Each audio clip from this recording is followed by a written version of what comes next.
Francesca está aquí con nosotros y ella nos va a continuar a comentar sobre el día 8 de marzo y justamente la organización de la marcha y la conmemoración de este día tan especial que va a ser el día martes.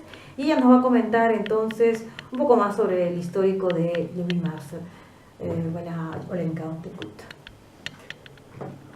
Très bien, donc on l'a vu après les années 60, on va dire, l'essentiel des pays du monde ont voté donc, pour accorder le droit de vote aux femmes. On aura quand même quelques retardataires et c'est pas toujours ce qu'on croit. En effet, les lignes de conservatisme ne tombent pas toujours pile poil avec les lignes de ceux qui défendent les droits des femmes. Donc on a des cas un peu spécifiques, par exemple la Suisse qui n'a voté le droit de vote des femmes qu'en 1971. Alors c'est lié au régime suisse qui est un régime donc, de démocratie directe. Il fallait vraiment que la majorité puisse voter ce changement de loi pour qu'elle soit acceptée. Donc c'est ce qui explique qu'ils ont dû attendre si longtemps. En Europe, on a également le Liechtenstein qui va voter en 1984 pour donner le droit de vote des femmes, ainsi que la Moldavie qui sera le dernier pays européen en 1993. Plus loin de chez nous, on a le cas particulier de l'Afrique du Sud, où il va y avoir vraiment 3 vagues dans l'obtention du droit de vote pour les femmes sud-africaines.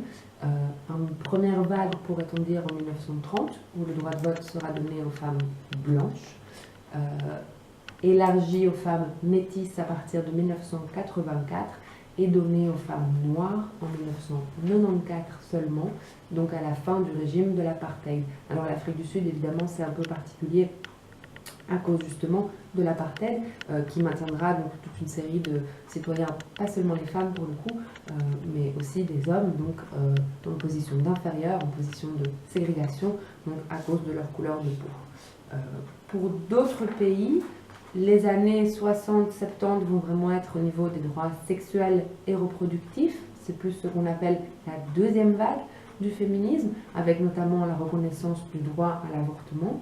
Dans la plupart des pays d'Europe, c'est dans les années 60, entre 63 et 67 plus ou moins, que ça se passe, en même temps que la contraception qui arrive donc pour les jeunes femmes. Et ça, ce sont vraiment 2 aspects qui vont donner un élan incroyable au mouvement de lutte des femmes. Mais encore une fois, ce ne sont pas des droits qui sont acquis de façon définitive. Souvent, ils continuent d'être limités, d'être menacés.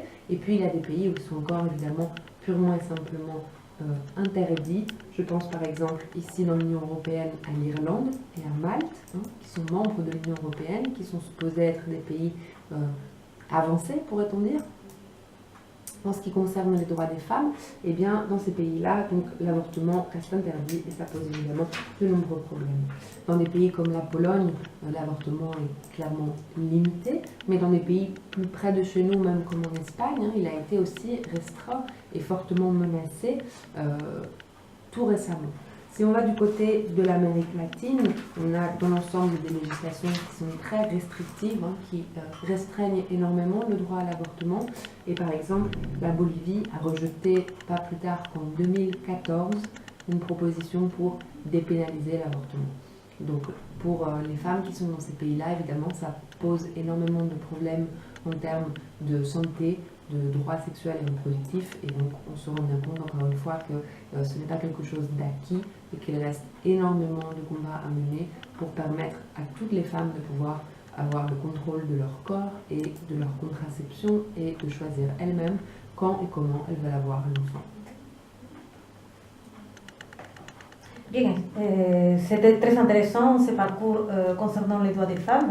Justement, on s'est demandé aussi dans quel moment, dans quelle partie des droits des femmes, parce qu'on dit droits des hommes, non?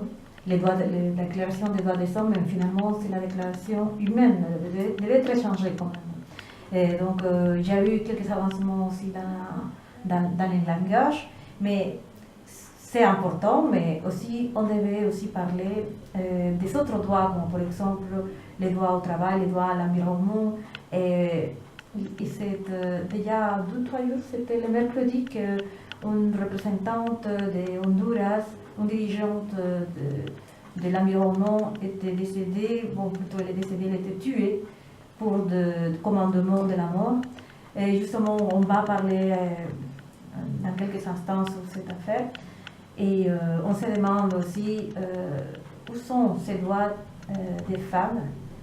Comment est-ce que c'est possible qu'elle était plus ou moins protégée pour l'Observatoire des droits humains.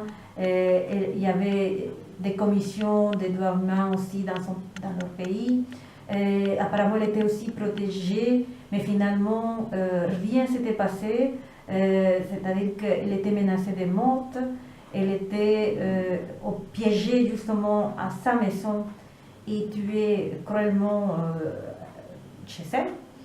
Et finalement, on ne sait pas qu'est-ce qui va se passer. Ils vont étudier, faire la recherche de qui sont les coupables, mais finalement, c'est encore. Elle va se sumer ou additionner à les centaines de personnes mortes pour défendre ses droits à vivre, les droits à l'environnement, les droits simplement à protéger son existence, non? Et c'est vraiment très dommage ce qui vient de se passer. C'était les 3 mars. Et juste, on va voir des intervenants sur cette affaire. Mais on va le dédier une chanson.